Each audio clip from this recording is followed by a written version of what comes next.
안녕하세요. 월요일 아침입니다. 오늘 제목 살벌한가요?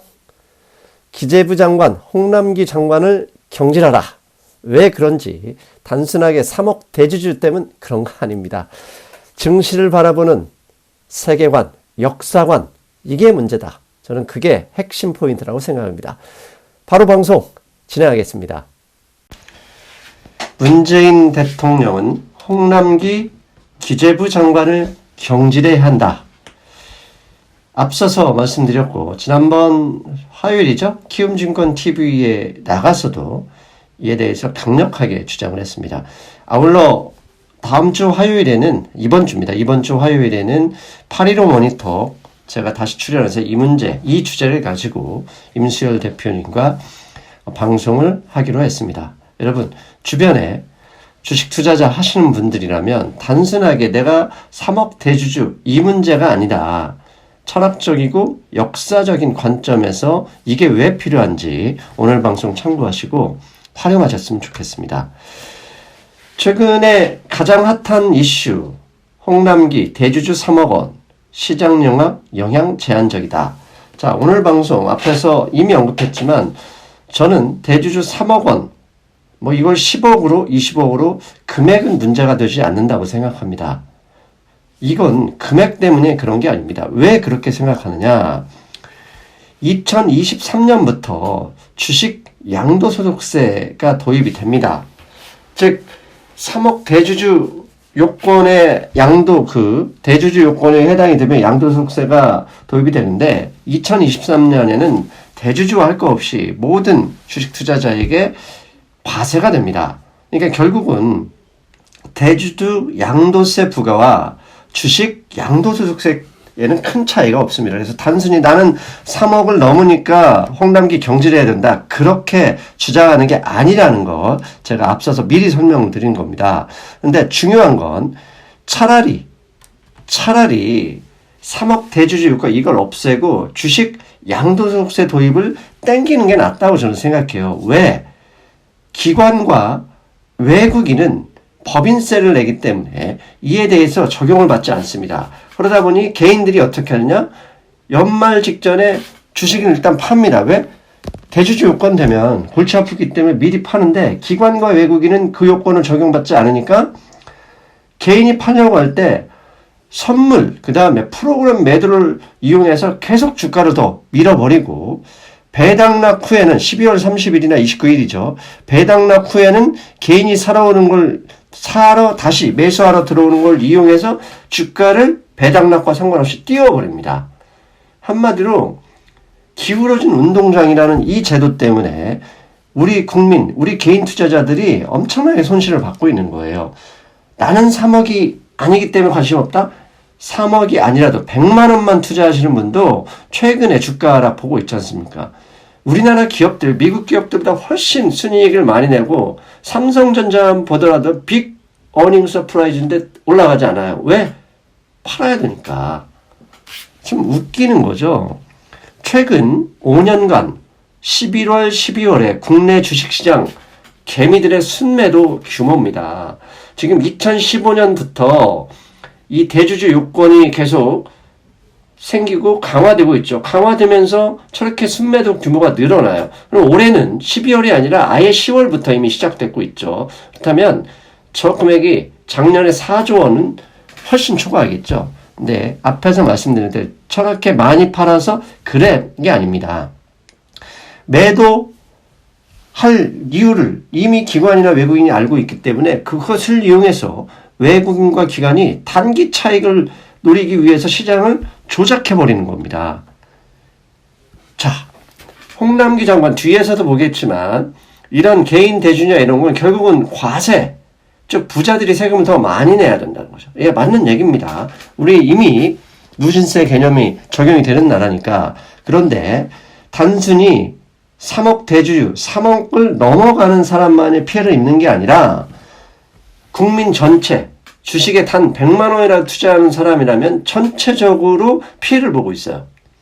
국민을 위한다는 장관이라면 앞서서 말씀드렸죠. 기울어진 운동장을 수리해야 되는 거지 금액을 줄이고 이 문제가 아니라는 거죠. 차라리 23년에 예정되어 있는 주식 양도소득세 과세 도입을 차라리 먼저 도입하고 기관이나 외국인들로 같이 적용받게 하는 게 맞다.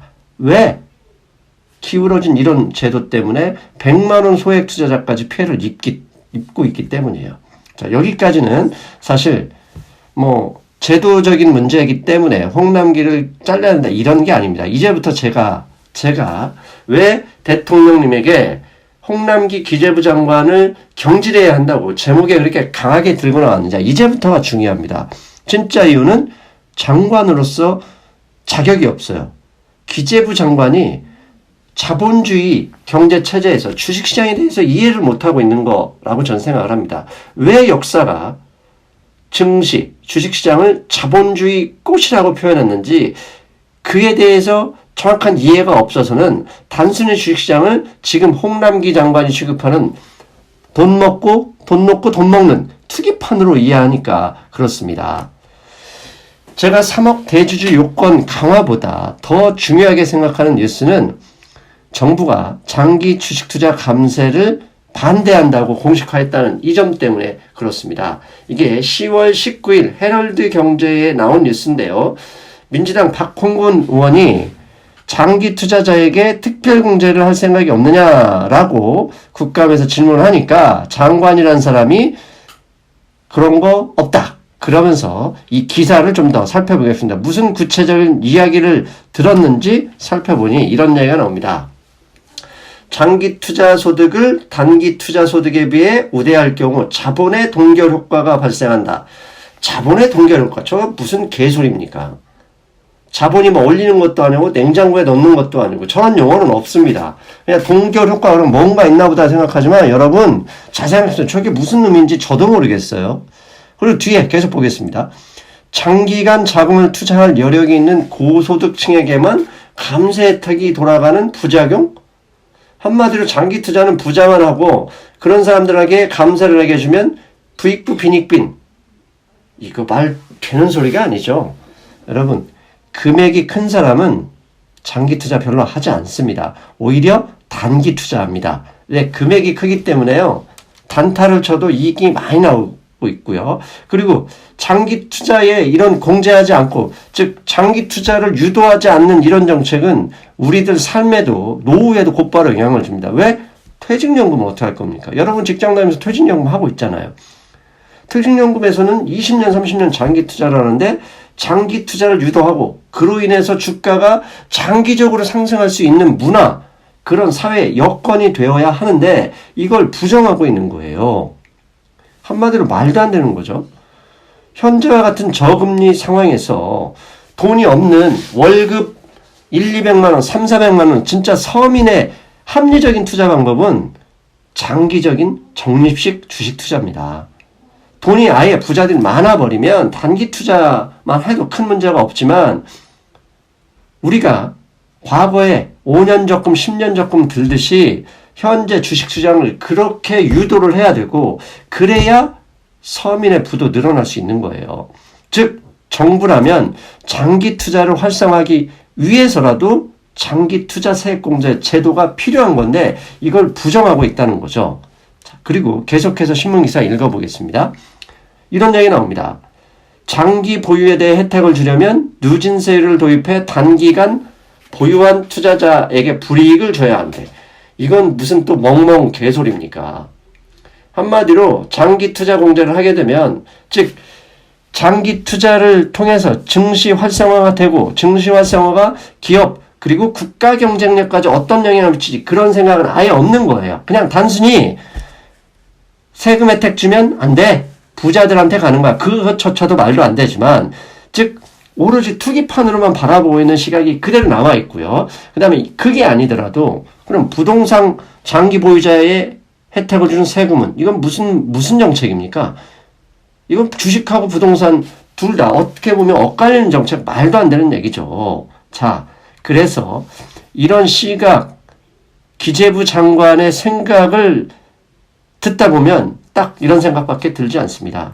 증시를 경제성장의 동력이 아닌 그냥 단순히 투기판으로 보고 있는 거예요. 왜?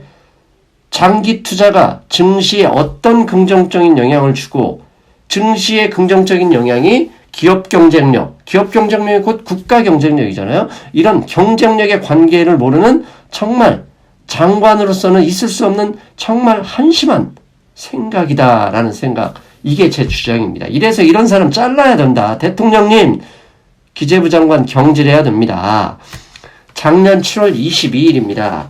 중국에서는 중국명 쿼창판, 영문으로 스타마켓을 개장했습니다.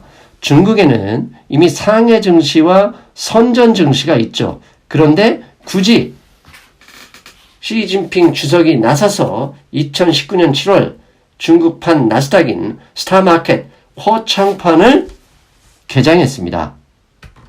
중국은 왜 기존에 상해나 선전 증시가 있는데도 불구하고 또다시 스타마켓이라는 새로운 증권시장을 개설했을까? 만약에 홍남기가 이런 걸 보고 있다면 홍남기 생각은 뻔합니다. 야, 저거 국민 돈 끌어와서 세금을 더 얻으려는 개수작이야. 이 정도밖에 되지 않을 겁니다. 그렇다면 왜 중국이 중국판 나스닥을 개장했는지 이제부터 역사적인 관점에서 그 다음에 자본주의 관점에서 이 얘기를 하고 무엇이 홍남기 생각이 잘못됐는지 여러분에게 제대로 알려드리고 싶어서 준비했습니다. 과학기술혁신판, 쿼창판, 스타마켓 이게 왜 개설됐는지 이런 이야기가 나옵니다. 2018년 11월 국제수입 박람회를 참관하던 시진핑 국가주석이 직접 개설을 지시했다. 왜? 주력 상장 분야를 제안했어요. 어떻게? 빅데이터, AI, 신재생에너지 등 첨단 기술과 전략적 신흥산업, 뭐죠? 메이드 인 2025. 미국하고 싸우고 있는 상황에서 이런 기술이 발전해야 되고 이런 기술이 발전하려면 이런 관련 기업이 창업이 많이 돼야 되고 창업한 이후에 증시에서 부자가 되는 것을 보여줘야 돼요.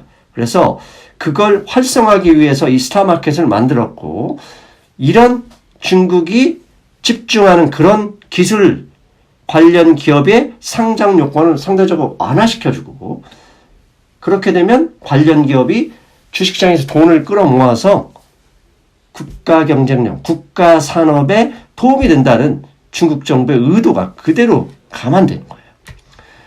자, 15세기 직전에요. 글로벌 패권은 중국 주도, 몽골도 마찬가지예요. 중국 주도, 동양이 글로벌 패권을 쥐고 있었습니다. 그런데 15세기, 정확하게 말하면 1400년인가요? 콜럼버스가 인도를 찾겠다고 가다가 넘어간 우리 아메리카 대륙을 발견한 이후에 유럽은 백인들은 세계사 전면 패권을 거머쥐게 됐습니다. 경제 전체 세계 경제의 이 흐름을 보면 봉건주의에서 중상주의, 그 중상주의 시점이 유럽이 세계사 전면에 나타난 거고요. 그 다음에 영국으로 산업자본주의를 갖고 현재는 미국의 달러를 기반으로 하는 금융자본주의가 현재 세계사의 세계 경제의 흐름입니다. 근데 중상주의 시대 스페인의 콜럼버스가 신대륙을 찾아 나섰는데 그때 무슨 돈을 갔느냐? 스페인의 이사벨 여왕을 찾아갑니다. 나에게 투자해다오. 투자. 여기서 투자가 나왔습니다. 즉 그 전까지만 하더라도 금융, 돈을 확보하는 것은 유대인이 하는 고리대금업밖에 없었어요. 그런데 스페인이 이사벨 여왕이 투자, 즉 일종의 투자라는 것을 시작해서 어마어마하게 돈을 벌었죠. 그 금융의 힘, 투자, 금융의 힘을 배운 유럽이 세계사 전면에 등장했고 이제 경제적 패권은 스페인에서 네덜란드, 프랑스, 영국, 미국으로 넘어가는데 그때 핵심, 중심이 무엇이었느냐? 돈, 금융이었습니다. 즉 네덜란드, 우리나라에 비해서 더 작은 나라인데도 불구하고 스페인을 넣어서 100년 가까이 글로벌 패권을 움켜쥐었던 가장 큰 이유, 주식시장이었습니다. 자본주의에서 주식시장이 등장한 나라가 네덜란드였고 그 주식시장을 통해서 상장되어 있던 동인도 회사가 자금을 끌어들이면서 국가 경쟁력으로 이어졌던 거죠. 이 흐름은 프랑스, 영국, 미국으로 넘어갑니다. 왜? 주식시장을 통한 금융기법, 금융의 활용을 통해서 국가 경쟁력이 갖춰져 버린 거죠. 그래서 이런 흐름을 중국은 이미 알고 있는 거예요. 중국 시진핑 주석이나 중국의 공무원들은 이미 알고 있는 거예요. 그래서 중국이 이 모델을 보고 주식시장 활성화를 위해서 제3시장 스타마켓을 오픈한 겁니다. 그렇다면 다시 한번 정리하자면 중국은 왜 주식시장을 활성화하려고 하는지, 첫 번째는 자체적인 금융 시스템을 만들자는 얘기입니다. 자체 무엇? 기업이죠. 앞에서 말씀드린 핵심 산업, 핵심 기술의 성장을 위해서는 기업이 많아져야 되고, 그렇게 많아진 기업에서 성공 모델이 나오면 그게 곧 글로벌 국가 경쟁력이 되는 것이고, 글로벌 국가 경쟁력을 확보하게 되면 중국의 경제 성장이 미국을 넘어설 수 있는 거 아닙니까? 그리고 그건 인간 본성이 뭡니까? 인간 본성은 인정받고 싶어 하는 거. 무엇으로? 자본주의에서는 돈으로. 즉 중국은 부자가 되고 싶어 하는 인간 본성을 그대로 주식시장에서 자극하겠다. 주식시장에서 부자들이 탄생하면 그 부자를 롤모델로 하는 창업 및 기업 투자가 활성화가 되고, 그것은 바로 국가 경쟁력으로 이어지는 거잖아요. 주식시장의 활성화가 왜 기업 국가 경쟁력과 연관이 되느냐? 이건 사회, 좀 학교 다니는 사람 다 알고 있는 이야기예요. 아니 몰라도 학교에서 안 배웠어도 독서를 많이 했고 세계 금융시장이 어떻게 흘러가는지 조금만 생각해 본 사람이라면 충분히 알 수 있는 건데, 어떻게 장관이라는 사람이 이런 문제에 대해서 생각이 없을까? 너무 답답한 거예요. 주식시장 활성화가 기업 경쟁력에 왜 영향을 미치냐? 첫 번째는 기업이 가장 단순하죠. 대출을 통해서 이자 이런 것보다 무이자를 통해서 직접 자금을 조달, 그 돈을 바탕으로 기술 개발, 그 다음에 마케팅 이런 쪽에 투자를 할 수 있다는 얘기죠. 두 번째는 앞서 중국이 얘기했던 거죠. 중국이 의도하는 거. 부자가 되고 싶은 인간의 열망을 계속 부추기는 거죠. 그래서 부자가 되자. 어떻게 큰 부자? 창업하자. 창업하면 뭐하게? 주식시장 활성화되어 있으니까 상장하면 나도 큰 돈이 될 수 있어. 이게 단순히 창업기업만이 아니죠. 기존의 기업들도 CEO가 임명이 될 때 미국 기업은 어떻게 스탁 옵션을 줍니다. 내가 취임한 이 기업의 주가가 얼마든지 오르거나 아니면 매출액이 올라가거나 이렇게 되면 성과 보수로 스탁 옵션을 제공합니다. 그렇게 돼서 거기서 다시 큰 부자가 나올 수 있는 거거든요. 그 스탁 옵션을 위해서라도 CEO들은 혁신 기업으로 자신의 기업을 키우기 위해 노력하는 겁니다. 그게 주식시장의 두 번째 기능이고요. 세 번째는 이렇게 주식시장이 활성화되면 투자하는 일반 국민들 조금씩 일하는 거 플러스해서 다른 수입이 생기는 거죠. 이게 바로 웰스 이펙트죠. 왜? 국민 전체 부가 조금씩 증가하면 당연히 소비가 늘고, 소비가 늘어나면 다시 기업의 매출이 늘어나는 완전히 선순환 구조가 된다는 얘기입니다. 그래서 이렇게 주식시장이 좋은 기능, 기업 경쟁력, 국가 경쟁력, 나아가 소비 활성화를 통해서는 전체 국민의 소득 증대까지 이게 이어지려면 별 수 없습니다. 주식시장이 활성화되어야 되고, 활성화되려면 반드시 필요한 게 뭐다? 장기 투자 유도 정책이에요. 즉 사람들이 오랫동안 한 기업에, 믿는 기업에 월급날마다 주식을 살 수 있게 하고, 그렇게 하려면 정부가 그걸 유도하는 정책이 필요한데 홍남기 장관은 그런 거 필요 없대잖아요. 왜? 그 정책이 세금을 깎아준 정책이기 때문에 안 된다는 얘기죠. 즉 국가 경제 발전, 기업 경영, 기업 경쟁력이 전체 우리나라 성장을 어떻게 도와줄지에 대한 역사적 시각이 전혀 없이 그냥 단순하게 세금, 돈 놓고 돈 먹는 판이다라고 보는 이 좁은 시각으로 어떻게 장관을 할 수 있겠습니까? 주식시장이 활성화되는 게 창업을 활성화시키는 거고, 창업이 된 다음에 더 많은 돈을 벌기 위해서 혁신기업이 등장하고, 이게 곧 국가 경쟁력으로 강화되면서 결국은 이게 세금을 더 많이 걷는, 어떻게 보면 좀 늦긴 하지만 그런 방법이잖아요. 다시 한번 홍남기 장관의 생각을, 장기 투자에 대한 생각을 다시 앞에서 더 지나갔을 것 같아서 가져왔습니다. 예. 다시 한번 읽어보세요. 자본의 동결과 저가 무슨 얘기인지 모르겠습니다. 뒤에 밑에 장기 투자 자금, 장기 자금을 투자할 여력이 있는 고소득층에게만 감세 혜택이 돌아간다. 결국 따져보면요, 홍남기는 이게 되지도 않는 이야기인데 결국은 장기 투자하지 말고 단기 투자해라. 그냥 코스닥 개잡주 투자하고 맨날 개인들 장기 투자 안 하도록 그냥 이상한 바이오에 투자하는 그런 정책을 유도하는 거죠. 한마디로 말도 안 되는 거죠. 다시 돌아가서 미국이 혁신 기업이 계속 나오잖아요. 빅5뿐만 아니라 최근에 뭐 어마어마한 기업들 많이 등장하잖아요. 왜 나옵니까? M&A, 아마존, 구글 이들이 대형 인수합병, 대형 벤처 캐피탈이 실리콘밸리 일대에서 엄청나게 투자하잖아요. 왜 투자합니까? 주식시장이 활성화되어 있으니까 거기에서 이익을 현실화할 수 있는 완벽한 구조가 되어 있어요. 그러다 보니까 한국 국민들 어떻게 됩니까? 다 미국 주식 살아가는 거 아닙니까? 이걸 본받은 중국은 정부가 주도하고 대형 기업들은 알리바바 이런 데서 주도하죠. 그리고 최근에 거창판의 등장. 그걸 통해서 더 많은 기업들이 창업하고 부자가 되도록 도와주는 겁니다. 그런데 한국은 어떤 정책을 펴고 있습니까? 장기 투자하지 말라. 단기 투자해라. 그렇게 번 돈으로 뭐 하냐? 부동산에 투자하든지 미국이나 중국 주식에 투자하라. 결국은 홍남기 장관이 의도하는 게 이런 거 아닙니까? 이거 매국노예요. 이 사람은 장관도 아닌 것 같아요. 여러분, 이걸 정리하면 이렇습니다. 대주주 3억? 아니 1억도 상관없습니다. 차라리 양도소득세, 주식 매매차익 양도소득세 도입을 빨리 하는 게 좋습니다. 왜? 그래야 기관과 외국인이 우리 시장에 와서 장난치지 않고 개인의 돈을 지킬 수 있고요. 그것뿐만 아니라 그것보다 더 중요한 거, 주식시장과 국가 경쟁력과의 관계를 모르는 사람이 기재부 장관이다? 말도 안 되죠. 이런 사람은 내가 볼 때 독서도 안 했을 것 같아요. 자본주의 경제에 대해서 책만 몇 권 읽어도 충분히 나올 수 있는, 할 수 있는 생각을 안 하는 사람, 이런 장관은 국가 경쟁력을 위해서라도 경질하는 게 맞습니다. 대통령님, 빨리 한국 국가 경쟁력을 위해서라도 빨리 결단이 필요합니다. 어떻습니까, 여러분? 기업 경쟁력이 국가 경쟁력이고, 국가 경쟁력이 우리들의 삶에 영향을 줄 수밖에 없죠. 그런데 애초에 가치관이나 세계관이 잘못되면 좋은 정책, 올바른 정책이 나올 수 없습니다. 이런 분이 기재부 장관 아니 될 얘기죠.